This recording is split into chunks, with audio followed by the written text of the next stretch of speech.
back. Every Friday evening, we like to check in with our investigative team to hear about recent stories and to get a preview of what might be coming up. Brian Duggar and Kaylee Marentet join us tonight. And Brian, you had that big story about the I-75 drug pipeline last night. That's getting a lot of attention online. Anything else you want to highlight about that story? Yeah, you're right. It is getting a lot of attention. You know, we actually have live tracking so we can see how many people are actually reading the story. And it's been at the top all day. And you know, it probably shouldn't surprise me at this point, but it is still a little shocking to me when I see how much attention some of our investigation get. You know, I did a story last week on the capture of the suspected MS-13 leader, and that video now has 1.5 million views on YouTube. And that would be a point that I would make to viewers, you know, who decide to trust us with their stories.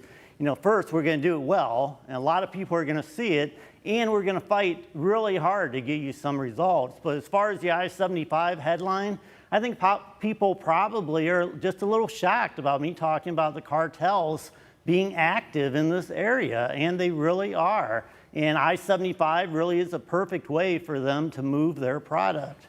And Kaylee, you just had a story yesterday that's also getting a lot of traction online. Yeah, this story was difficult to pan out because there's really no great solution or answer, but it was a good story that we just wanted to share with you. And some people might have similar experiences. Yesterday, we told you about Melody Metz, a woman that lived in Hunt Club Apartments in Sylvania.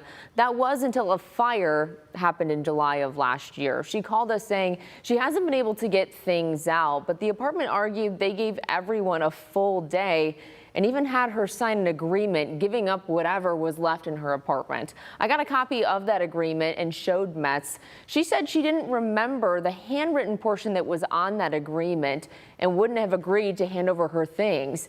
It is the apartment's right to not let people in, though. The fire marshal deemed the building unstable and left it up to the complex to decide if people could go in or not. That's their right to choose. The building is supposed to be demolished, but there's no set date for that yet. And of course, you can find those stories on WTOL.com under the 11 Investigates tab. If you stick with us into the 6 o'clock hour, we'll share some of the stories that we're working on still that you can expect in the upcoming weeks. And if you do have a tip or story that you think we should look into, you can email us at 11investigates@WTOL.com. All right, always working on some great investigative things there, the team is. Thanks so much, guys.